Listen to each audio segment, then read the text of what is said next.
आइए भारत पाकिस्तान के बीच सीमा निर्धारण के कुछ विवादित मुद्दों की बात करते हैं। 1947 में भारत के विभाजन का सबसे मुख्य कारण अंग्रेजों के षड्यंत्रों तथा मुस्लिम लीग की सांप्रदायिकता की नीति थी।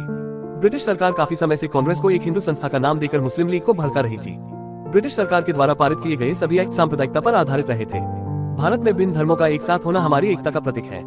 कहा जाता है कि भारत में सांप्रदायिकता का बीज अंग्रेजी सरकार ने ही बोया था। प्रोफेसर अब्दुल मजीद खान ने इसके अनेक प्रमाण अपनी पुस्तक communalism in India, its original and growth में दिया है।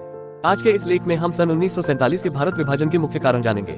सन 1947 का भारत विभाजन भारत के लिए अत्यंत ही दैखपूर्ण घटना थी।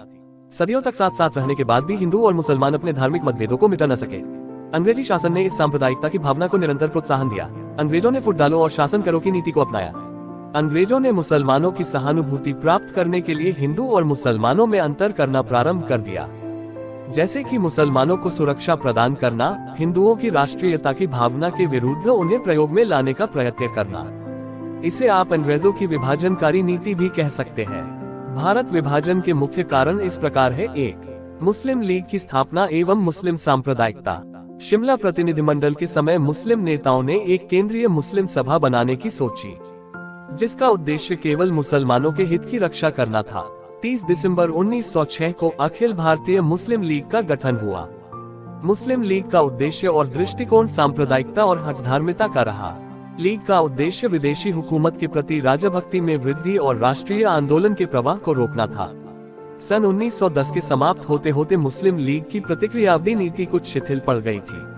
मुसलमानों की नई पीढ़ी राष्ट्रीयता की ओर झुकने लगी थी। उनमें राष्ट्रीय विचारों का विकास होने लगा था। लेकिन अब्दुल कलाम आजाद, मोहम्मद अली जिन्ना, अली बंधुओं, अजमल खां, डॉक्टर अंसारी जैसे मुस्लिम नेता नहीं चाहते थे कि देश एकजुट हो। 2. कांग्रेस की संतुष्टिकरण की दुर्बल नीति।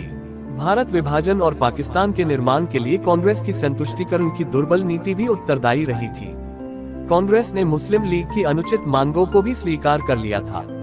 अनेक अवसरों पर कांग्रेस ने अपने सिद्धांतों को तक त्याग दिया था।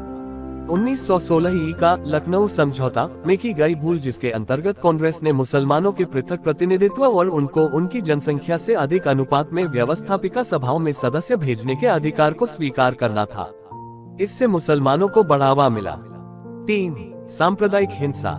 खिलाफत आंदोलन और असहयोग आंदोलन के समाप्त हो जाने के बाद सांप्रदायिक विद्वेष की आग बढ़ने लगी। सन 1921 में मालाबार में हुए मोपला विद्रोह ने हिंदू मुस्लिम सांप्रदायिकता को चिंगारी लगा दी।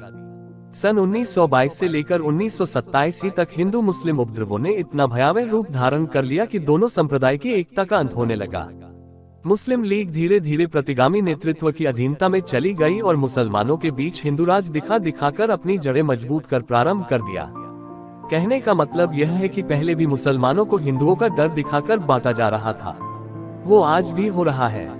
4. पाकिस्तान की मांग। डॉक्टर ब्रिजेश कुमार श्रीवास्तव की पुस्तक के अनुसार सन 1930 में सर मोहम्मद इकबाल मुस्लिम लीग का सभापति बना। उसने अपने भाषण में कहा, मुस्लिम हितों की सुरक्षा एक पृथक राज्य की स्थापना के द्वारा ही संभव हो सकती है।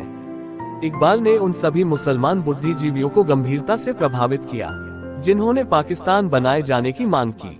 यद्यपि इकबाल ने पाकिस्तान शब्द को जन्म नहीं दिया था। इस शब्द का सर्वप्रथम प्रयोग लंदन में कैम्ब्रिज विश्वविद्यालय के एक विद्यार्थी चौधरी रहम अली और उनके 3 साथियों ने जनवरी 1933 में प्रकाशित किए गए छोटे पैम्पलेट अब या फिर कभी नहीं में किया, और दक्षिण में हैदराबाद, उत्तर पूर्व में बंगाल और 3 मुसलमानी राज्यों को एक संघ राज्य में सम्मिलित करके उसका नाम पाकिस्तान रखने का विचार व्यक्त किया। सन 1940 में अपने लाहौर अधिवेशन में मुस्लिम लीग ने स्पष्टतया पाकिस्तान की मांग रखी। पाकिस्तान की पृष्ठभूमि का निर्माण पर्याप्त समय से पहले से ही हो चुका था। तो ये कुछ कारण रहे जिसके कारण भारत का विभाजन हुआ। ऐसा नहीं कि केवल विभाजन एक हादसा था, यह सुनियोजित था। इसकी नींव तो सन 1906 में ही रख दी गई थी। हमारे ही देश के कुछ सोकोर नेता जो केवल सत्ता पाने के लालच में देश के टुकड़े करा बैठे, और कुछ आज भी टुकड़े टुकड़े के नारे लगाते हैं, आतंकवादियों के लिए आंसू बहाते हैं, हिंदू आतंकवादी जैसे शब्दों का प्रयोग करते हैं, वो आज भी नहीं चाहते कि भारत आगे बढ़े। आशा करता हूँ आपको यह एपिसोड पसंद आया होगा।